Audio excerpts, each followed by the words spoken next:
Good morning students. હવે આપણે last લેક્ચરની અંદર જે મુજબ તમે જોયેલું હતું કે આપણે લિંગ નિશ્ચયન જે છે આ ટોપિક આખો પૂર્ણ કરેલો હતો.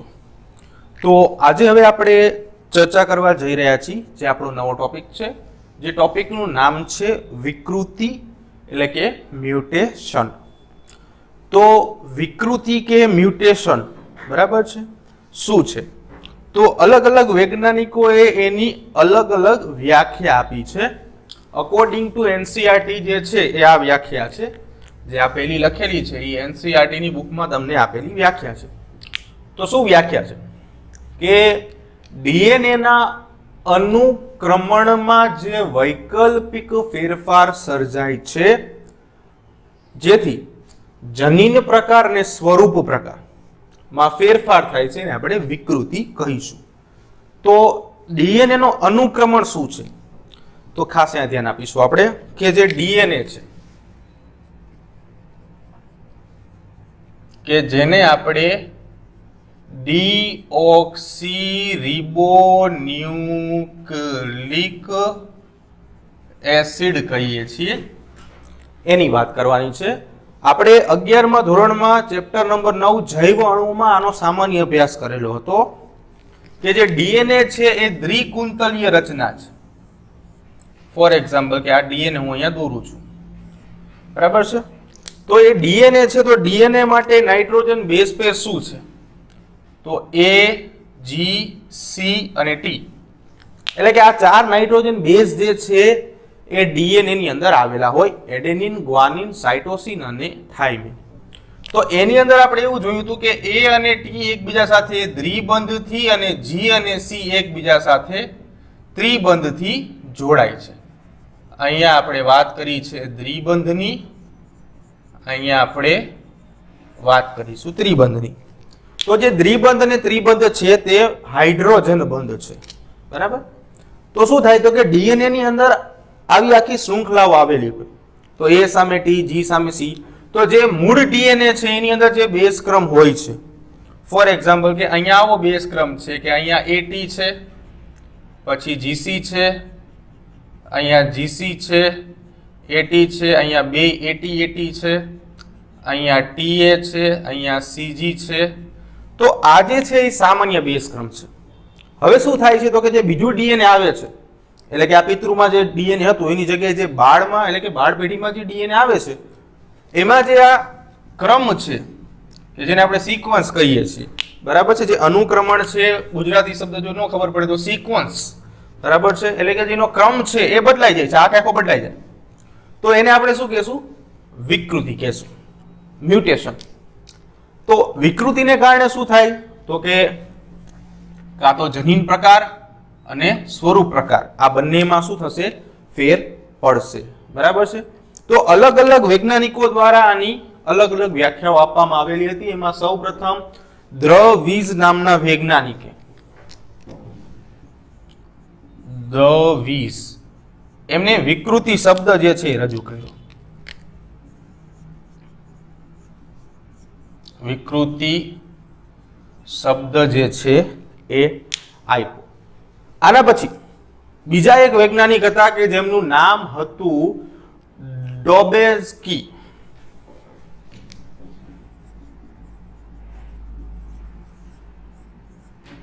આમને એવી વ્યાખ્યા આપી વિકૃતિની કે કોષ વિભાજન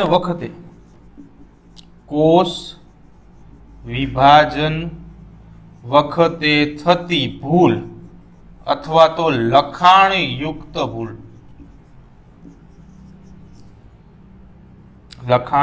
ભૂલ જે છે એને વિકૃતિ કહીશું, બરાબર છે. હવે બીજું કે આ વિકૃતિની અંદર શું થશે તો સૌથી પહેલા આપણે વાત કરીએ તો જો ડીએનએ ના ખંડનું લોપ, ડિલેશન કે દ્વિગુણન એટલે કે ડુપ્લિકેશન આવું થાય છે. તો જો હવે કેવી રીતે થાય છે આપણે સમજીએ. બે શબ્દ છે લોપ અને દ્વિગુણન. આને આપણે ભૂસી નાખી પહેલા.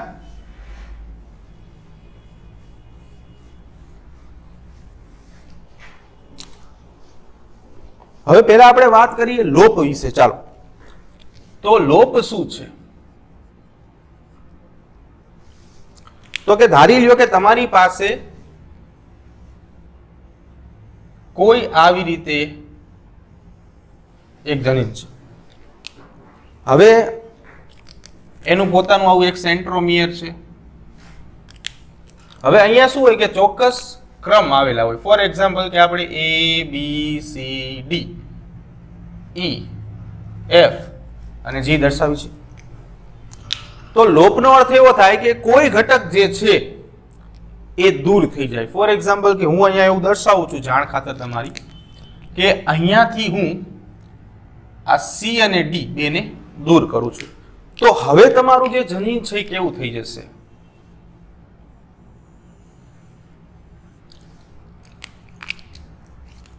તો હવે જે જનીન છે એમાં બાકીના ઘટકો તો રહેશે, એટલે કે A B C અને D નીકળી જશે, E F G.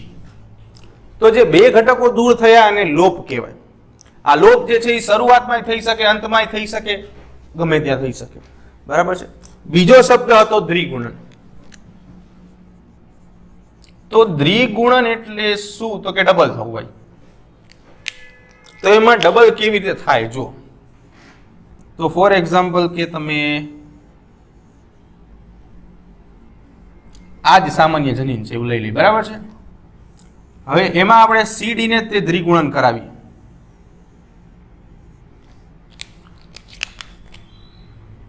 આ સેન્ટ્રોમિયર એટલે શું થશે? તો કે જો આ A B C D ફરીવાર CD પછી E F G. તો શું થયું? લોપ થયો આનો. હવે આ જ પ્રોસેસ કદાચ એન્ડમાં પણ એડ થાય, એટલે કે જે C અને D હતું, જો તમે જોઈ શકો છો અહીંયા બે વાર છે. કદાચ એવું થાય કે C અને D પાછળની બાજુ બે વાર થઈ જાય. જો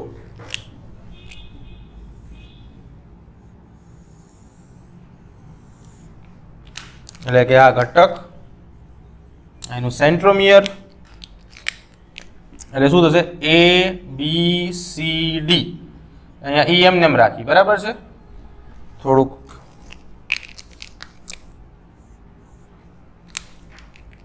બરાબર છે. E અહીંયા રાખશું, પછી F G C D. બરાબર. બે વખત આવ્યું. તો આ બે વખત જે થશે એને આપણે કહેશું દ્વિગુણન. બરાબર છે. ઓકે. તો હવે વિકૃતિ શું છે? તો કે અસાધારણ, સામાન્ય નહીં પણ કેવું છે? અસામાન્ય વિપથન સર્જે છે, નુકસાનકારક ફેરફારો. તો આવા વિપથનો મોટા ભાગે આપણે ક્યાં જોઈ શકાય? તો કે કેન્સરગ્રસ્ત કોષો જે છે, કેન્સર જે થાય છે, જે આપણે ભણેલા છીએ એમાં મેં તમને એક એવી પણ વાત કરેલી હતી કે કોષોની અનિયંત્રિત વૃદ્ધિ. આ કોષોની અનિયંત્રિત વૃદ્ધિ થાય એટલા માટે પણ કેન્સર થાય છે. હવે બીજું કે DNA ની બેઝ જોડમાં, હવે જો અહીંયા મેં બે વ્યાખ્યાઓ લખેલી છે.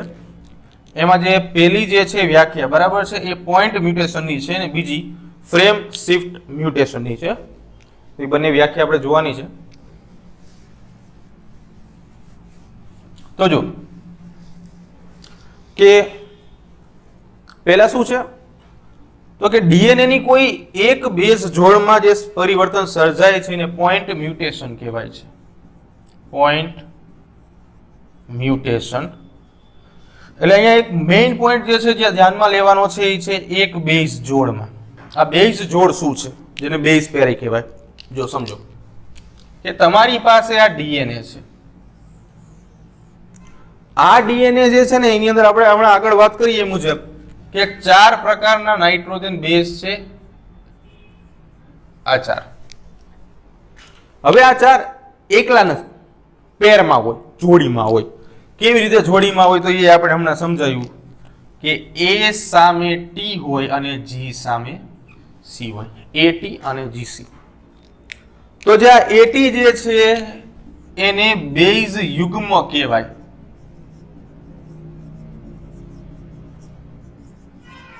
એટલે કે બેઝ પેર. ઇન શોર્ટમાં આપણે આવી રીતે BP તરીકે પણ ઓળખીએ છીએ. તો બેઝ યુગ્મ જે છે, જોડ છે, આ એક બેઝ યુગ્મ કહેવાય. આ એવું ને એવું આ બીજું બેઝ યુગ્મ કહેવાય. બેઝની જોડ, પેર. તો હવે શું થાય? તો કે કોઈ એક બેઝ પેર ને આ બધા જે છે અહીંયા ગોઠવાયેલા હોય. ફોર એક્ઝામ્પલ કે અહીંયા એટી, જીસી, સીજી, ટીએ,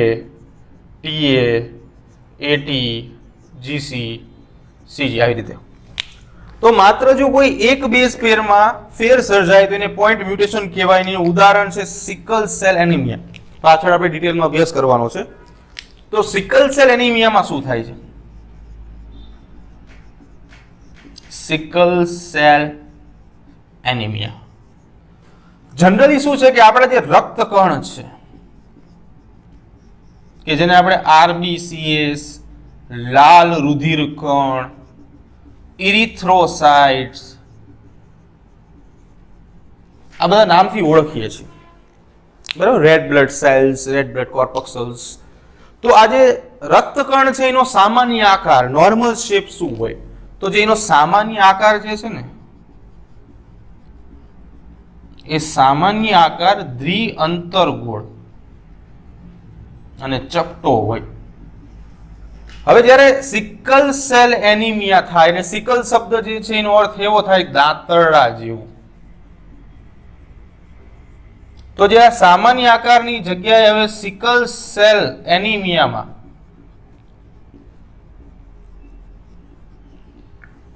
એમાં રક્તકણનો આકાર જે છે એ દાંતરડા જેવો થઈ જશે, બરાબર? જે એક પ્રકારની જનીનોની ખામી છે. બીજી એક વાત છે, તો બીજી વ્યાખ્યા જે છે ફ્રેમ શિફ્ટ મ્યુટેશન.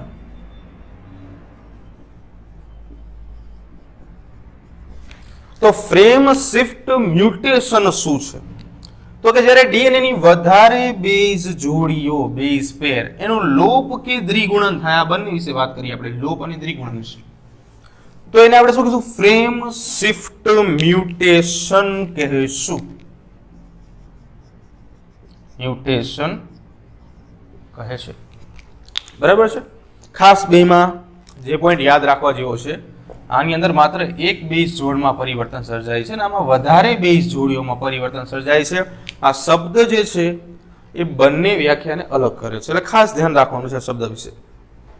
હવે બીજી વાત કે વિકૃતિની જે આપણે વાત કરી છે, તો કોઈ એવા ઘટકો હોય કે જે વિકૃતિ છે એ ફેલાવી શકે. તો આવા જે ઘટકો છે કે જે વિકૃતિ ફેલાવે છે, આવા ઘટકને મ્યુટાજન્સ તરીકે ઓળખવામાં આવે છે. મ્યુટાજન્સ શું છે? તો કે એવા ભૌતિક કે રાસાયણિક ઘટકો કે જે વિકૃતિ ફેલાવવા માટે જવાબદાર છે, આવા ઘટકોને મ્યુટાજન્સ તરીકે ઓળખશું આપણે. એક એક્ઝામ્પલ પણ લઈ લઈએ આપણે કે આપણે ભણી ગયા છીએ યુવી રેસ, અલ્ટ્રાવાયોલેટ કિરણો, અલ્ટ્રાવાયોલેટ રેસ, પારજાંબલી તરંગો, આ જે છે એ મનુષ્ય અને પ્રાણી માટે મ્યુટાજન્સ બને.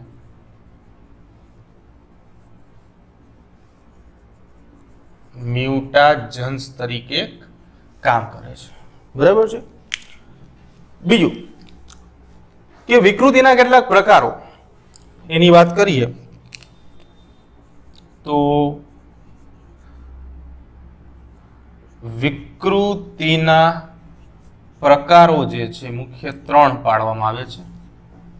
તો એ 3 પ્રકારો જે છે એ કયા કયા છે એની ચર્ચા કરીએ આપણે. તો એમાં પહેલો પ્રકાર છે રંગસૂત્રોની સંખ્યામાં થતા ફેરફારો. રંગસૂત્રોની સંખ્યામાં થતા ફેરફારોના કારણે સર્જાતી વિકૃતિ. એટલે કે જે રંગસૂત્રોના સામાન્ય સંખ્યાકીય ઘટકો છે, ફોર એક્ઝામ્પલ આપણે મનુષ્યમાં વાત કરી કે 23 જોડ 46 રંગસૂત્રો છે, તો તો એની અંદર સંખ્યામાં ફેરફાર થાય, પ્લસ ઓર માઇનસ થાય, વધે અથવા ઘટે, તો એના આધારે જે વિકૃતિ સર્જાય છે એને રંગસૂત્રોની સંખ્યામાં થતા ફેરફારને કારણે સર્જાતી વિકૃતિ તરીકે ઓળખવામાં આવે છે. બીજા નંબર ઉપર છે રંગસૂત્રોની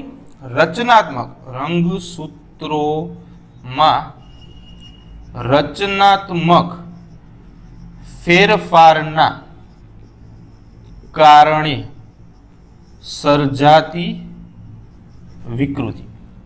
રંગસૂત્રોની રચનામાં ફેરફાર થાય, બરાબર, તો એને પરિણામે જે વિકૃતિ સર્જાય છે એને આપણે કહીશું રંગસૂત્રોની અંદર રચનાત્મક વિકૃતિ. અને છેલ્લે જનીનોના રચનાત્મક બંધારણમાં ફેરફાર સર્જાય. જનીનોના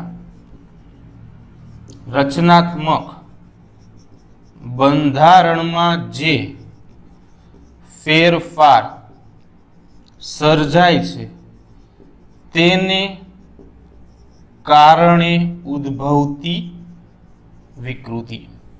બરાબર છે. તો આ જે છે એ વિકૃતિના કેટલાક પ્રકારો છે. 3 પ્રકાર છે. પહેલામાં આપણે સંખ્યાના કારણે જે વિકૃતિ સર્જાય છે એની વાત કરી. બીજા નંબર ઉપર જે રચનાત્મક ફેરફારો સર્જાય છે એને કારણે જે વિકૃતિ થાય છે એની વાત કરી. અને ત્રીજા નંબર ઉપર જનીનોના જે રચનાત્મક બંધારણમાં ફેરફાર થાય છે એની વાત કરી. બરાબર છે.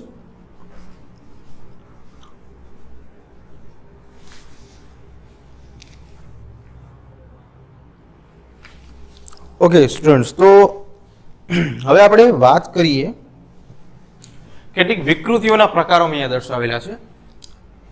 કયા કયા પ્રકાર છે તો આપણે જોઈએ. 11 પ્રકાર મેં છે એ દર્શાવેલા છે. તો સૌથી પહેલા દૈહિક વિકૃતિ. તો દૈહિક વિકૃતિ શું છે તો કે દૈહિક કોષોમાં થાય છે. દૈહિક કોષો વિશે વાત આપણે આગળ પણ કરેલી છે કે મનુષ્ય છે કે પ્રાણી છે કોઈ પણ, એની અંદર 2 પ્રકારના કોષો હોય. એમાં એક હોય એને આપણે દૈહિક કોષો કહીએ છીએ અને બીજાને આપણે જનન અધિચ્છદના કોષો કહીએ છીએ. દૈહિક કોષો જે છે એ દેહ એટલે કે શરીરના નિર્માણમાં ઉપયોગી બને. જ્યારે જનન અધિચ્છદના કોષો છે આમાંથી સામાન્ય રીતે જનન કોષો જે છે એ સર્જાતા હોય, એટલે કે નર જે છે એ શુક્રકોષોનું સર્જન કરતો હોય અને માદા જે છે એ અંડકોષનું સર્જન કરે. તો દૈહિક વિકૃતિ માત્ર દૈહિક કોષોમાં થાય, જ્યારે જે જનીનિક વિકૃતિ છે એ જનન અધિચ્છદના કોષોમાં થશે. ત્રીજા નંબર ઉપર છે જન્યુજ વિકૃતિ, એટલે માત્ર જન્યુમાં થાય. નર જન્યુ માદા જન્યુ જે આપણે કહીએ છીએ, બરાબર છે, એટલે કે શુક્રકોષ અને અંડકોષની વાત છે.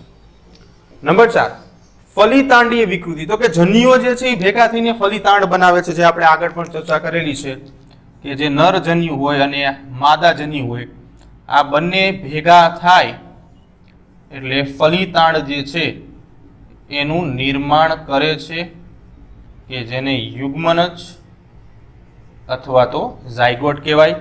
જો આ બંને NN હોય તો ફલિતાંડ જે છે એ 2N હશે, એટલે કે દ્વિકીય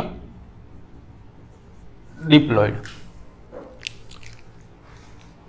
5મા નંબર પર પ્રભાવી વિકૃતિ, કે જે પ્રભાવી જનીનો સર્જે છે અને અસરગ્રસ્ત થાય છે.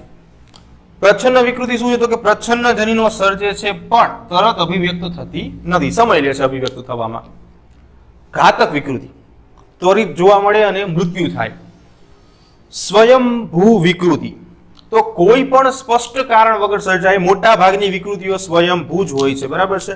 આ મોટા ભાગની વિકૃતિ આવી જ હોય છે. વિપરીત ક્રમિક વિકૃતિ, તો કે વિપરીત ક્રમ પામતી વિકૃતિ છે જે ભાગ્યે જ જોવા મળે છે, બરાબર, બહુ રેરલી કેસમાં જોવા મળશે. સામે 10મા નંબર ઉપર છે પ્રેરિત વિકૃતિ, એટલે આપણે આગળ જે વાત કરી મ્યુટાજન્સ કે જે વિકૃતિ પ્રેરે છે એવા બાહ્ય પરિબળના કારણે આ વિકૃતિ સર્જાતી હોય છે. તો અહીંયા કેટલાક મ્યુટાજન્સ જે છે આપેલા છે. આ બધાના કારણે, આ બધા મ્યુટાજન્સ છે અને બધાના કારણે આ વિકૃતિઓ સર્જાય છે. તો કયા કયા મ્યુટાજન્સ છે જોઈએ. પહેલું છે આયોનાઇઝિંગ રેડિયેશન, જે રેડિયેશન ફેલાય છે. બીજા નંબર ઉપર છે મસ્ટર્ડ ગેસ. ત્રીજા નંબર ઉપર છે પેરોક્સાઇડેઝ. ચોથા નંબર પર છે કોલ્ચિસિન. કોલ્ચિસિન જે છે એ ખાસ કરીને રક્ત સંસ્કરણ પદ્ધતિ છે કે જેની અંદર શું થાય છે તો કે મનુષ્યની અંદર રુધિરના કોષો છે એમાં તમે રંગસૂત્રનો અભ્યાસ કરી શકો છો અને આ મેથડ માટે કોલ્ચિસિન જે છે એ ઉપયોગમાં લેવામાં આવે છે. કોલ્ચિસિનનું ઉપયોગમાં લેવાનું કારણ એવું છે કે વિભાજનની અમુક અવસ્થા કોલ્ચિસિન જકડી રાખે છે રંગસૂત્રોને, એટલા માટે સરળતાથી એનો અભ્યાસ કરી શકાય ને જ્યારે રક્ત સંસ્કરણ પદ્ધતિ વાપરવામાં આવે છે, રક્ત સંસ્કરણ પદ્ધતિ, તો એના માટે હંમેશા રુધિરમાંના શ્વેત કણને પસંદ કરવામાં આવે છે, વ્હાઇટ બ્લડ સેલ્સ અથવા તો વ્હાઇટ બ્લડ કોર્પોક્સલ્સ. એનું મુખ્ય એક મોટું કારણ એવું છે કે મનુષ્યની અંદર જે આરબીસીએસ છે, રક્તકણ, આ રક્તકણ જે તમે જુઓ છો ને એ કોષ કેન્દ્ર વિહીન છે. કોષ કેન્દ્ર વિહીન એટલે કોષ કેન્દ્ર વિહીન હોય તો એમાં રંગસૂત્ર હોવાની સંભાવના જ નથી. નેક્સ્ટ ફોર્માલ્ડિહાઇડ, કેમિસ્ટ્રીમાં ભણતા હશો. ડાયમિથાઇલ સલ્ફેટ અને નાઇટ્રસ એસિડ HNO2. 11 નંબર એટલે કે આવા જે મ્યુટાજન્સ છે એના સંપર્કમાં આવવાથી તમારામાં પ્રેરિત વિકૃતિઓ જે છે એ સર્જાતી હોય છે. નેક્સ્ટ પોઈન્ટ છે જૈવ રાસાયણિક વિકૃતિ. તો કેટલાક ચયાપચયકો, ચયાપચયની પ્રક્રિયા જે છે જે આપણે જોઈ, બરાબર છે, તો એવા ચયાપચયકો જે છે એની ગેરહાજરી અથવા તો જેના ઉત્પાદનો છે એની અંદર ફેરફારો સર્જાય તો એને પરિણામે જે વિકૃતિ સર્જાય છે ને જૈવ રાસાયણિક વિકૃતિ કહીશું અને જેનાથી ચયાપચયની ખામીઓ જે છે એ સર્જાતી હોય છે, બરાબર છે.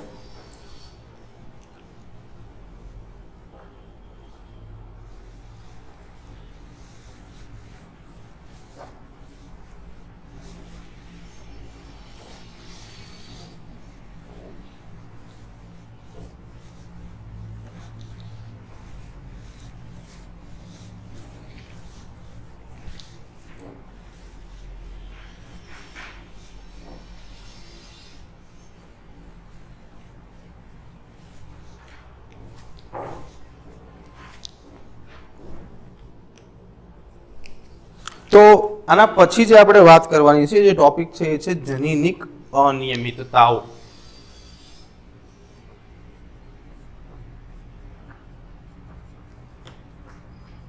એટલે આ જનીનિક અનિયમિતતાઓ જે છે એ જનીનોની અંદર કોઈ જે ફેરફાર થાય છે, આપણે વિકૃતિની વાત કરીએ એને કારણે થાય છે. તો જે જનીનિક અનિયમિતતાઓ છે એ સમજતા પહેલા આપણે અભ્યાસ કરવો પડે વંશાવળી પૃથ્થકરણનો.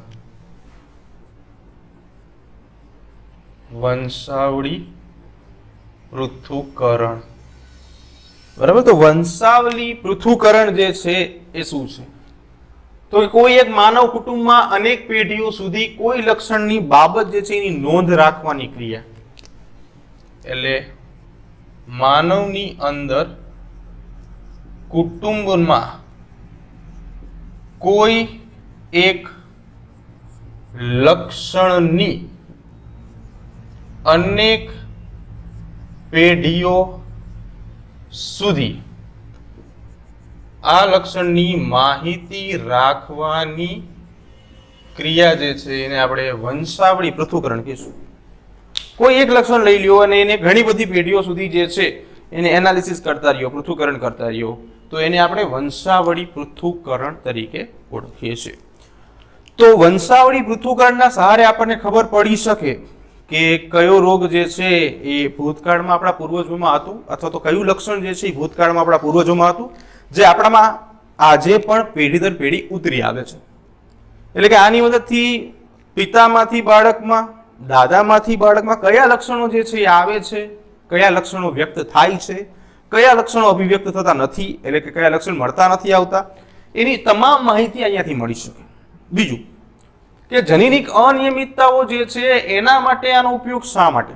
પ્રશ્ન એવો થાય તો બહુ સરળ જવાબ છે કે આપણે જનીનિક અનિયમિતતાઓની વાત કરી, આપણે પહેલા જ વાત કરી કે જનીનો જે છે એને પરિણામે અનિયમિતતાઓ સર્જાય છે, ડિસઓર્ડર છે, કોઈ રોગો છે.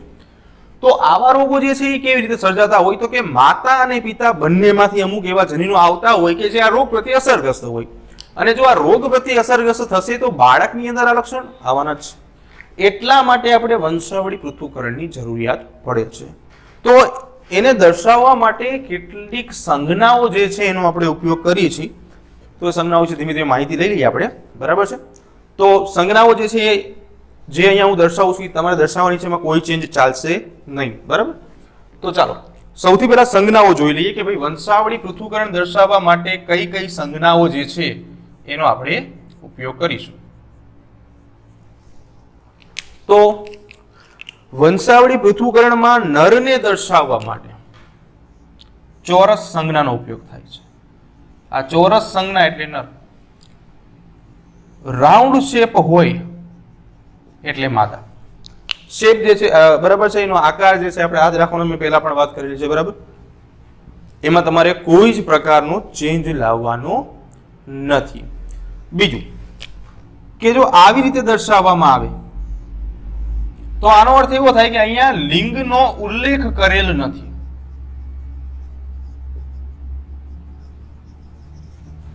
બરાબર છે કે એ નર છે કે માદા છે એવા લિંગનો અહીંયા કોઈ જ પ્રકારનો ઉલ્લેખ કર્યો નથી, બરાબર છે. નેક્સ્ટ 4 નંબર ઉપર જઈએ કે અસરગ્રસ્ત વ્યક્તિ હોય, અસરગ્રસ્ત એટલે કે કોઈ રોગ પ્રત્યે, બરાબર છે, અફેક્ટેડ હોય તો એને આપણે અસરગ્રસ્ત શબ્દ વાપરશું, બરાબર. શબ્દ અમુક આવશે સામાન્ય, કે એવો વ્યક્તિ કે એવી સ્ત્રી કે જેને રોગ નથી તો એ સામાન્ય છે. અસરગ્રસ્ત એટલે કોઈ સ્ત્રી છે કે કોઈ પુરુષ છે એને કોઈ આ રોગ છે, અસર છે એનામાં, તો એ અસરગ્રસ્ત કહેવાશે.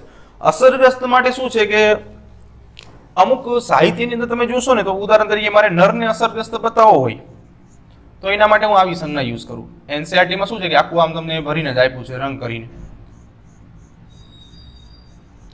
ફોર એક્ઝામ્પલ કે આ નર જે છે એ અસરગ્રસ્ત છે, તો આને આપણે કહેશું અસરગ્રસ્ત નર. તો જૂની બુકમાં શું હતું કે આને આવી રીતે દર્શાવતા હતા. ફોર એક્ઝામ્પલ કે નર અસરગ્રસ્ત થઈ ગયો છે તો એ નામ બતાવે.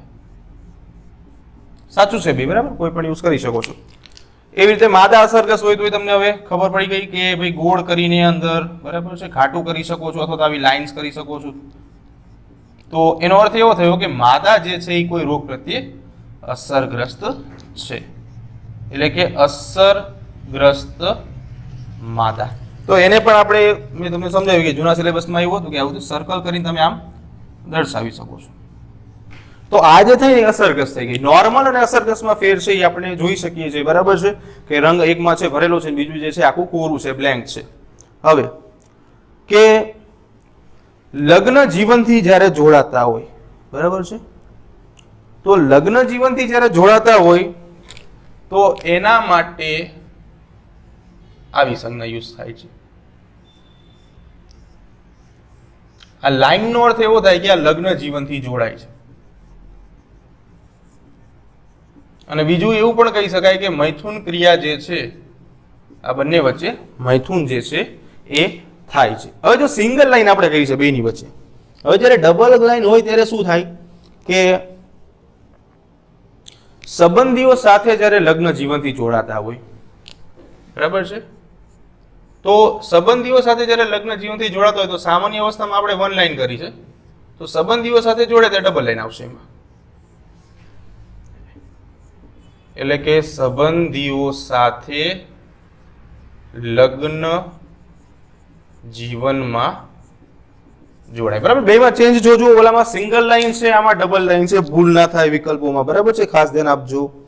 પછી કે હવે આ બંનેથી એટલે કે બે લગ્ન જીવનથી જોડાય છે અને એને પરિણામે કોઈ સંતતિ સર્જાય છે, તો એને આપણે કઈ રીતે દર્શાવશું? તો ફોર એક્ઝામ્પલ કે આ નર અને આ માદા વચ્ચેથી આપણે એરો કાઢીશું ને જે સંતતિ હોય, ફોર એક્ઝામ્પલ કે હું અહીંયા એક બાળક અને બે બાળકી દર્શાવું છું, તો બાળકી માટે જે યુઝ્યુઅલ આપણે માદા માટે જે સિમ્બોલ યુઝ કરી છીએ એનો જ ઉપયોગ કરવાનો આવશે. બાળક માટે જે નર માટે જે સિમ્બોલ યુઝ કરી છે એનો જ ઉપયોગ કરવાનો આવશે. એટલે સંતતિ દર્શાવવા માટે આનો ઉપયોગ કરશું. હવે કદાચ એવું વિચારો કે કોઈ એક સંતતિ અસરગ્રસ્ત દેખાડવી છે આમાં તમારે, બરાબર, તો કઈ રીતે દર્શાવશું? ફોર એક્ઝામ્પલ કે આ બંને લગ્ન ગ્રંથિથી જોડાઈ ગયા,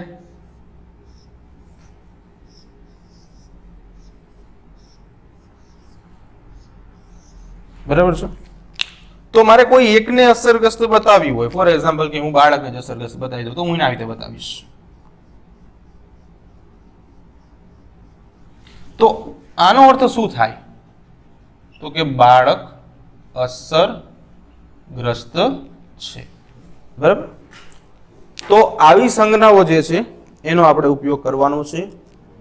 બરાબર. અને બીજું કે કોઈ પ્રભાવવિહીન સંતતિ તમારે દર્શાવી હોય કે કોઈ અસર જ નથી, તો અહીંયા જગ્યા છે 10 નંબર હું દર્શાવી દઉં છું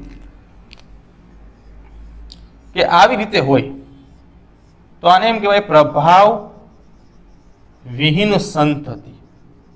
બરાબર છે. અને આપણે આવી રીતે દર્શાવશું. બુકની અંદર તમને 5 આપેલું છે, એનો અર્થ એવો થાય કે 5 પ્રભાવવિહીન સંતતિ. તો આવી રીતે આપણે બધી સંજ્ઞાઓ જે છે એનો ઉપયોગ જે છે ધીમે ધીમે કરવાનો છે. આપણે જ્યારે પણ વંશાવળી પૃથ્થકરણ શરૂ કરીશું ત્યારે આ બધી સંજ્ઞાઓ જે છે એનો ઉપયોગ થશે. એટલે ખાસ આ સંજ્ઞાઓ જે છે એ આપણે યાદ રાખવાની છે. દરેક સંજ્ઞા વિશેની આપણને માહિતી હોવી જોઈએ કે સામાન્ય અવસ્થા અને અસરગ્રસ્ત અવસ્થામાં શું ફેર છે. બરાબર છે. નર અને માદામાં શું ફેર છે, લિંગ નથી આપેલો તો એમાં શું ફેર છે. બરાબર છે. લગ્ન જીવનથી જોડાય, સંબંધીઓ સાથે જોડાય. બરાબર છે. સંતતિઓ કઈ રીતે દર્શાવવાની, અસરગ્રસ્ત કઈ રીતે દર્શાવવાની, પ્રભાવવિહીન કઈ રીતે દર્શાવવાની, આ બધી વસ્તુ વિશે આપણને માહિતી હોવી જરૂરી છે. કેમ કે ત્યાં આપણે ડાયરેક્ટ ચાર્ટ જ શરૂ કરીશું. બરાબર છે.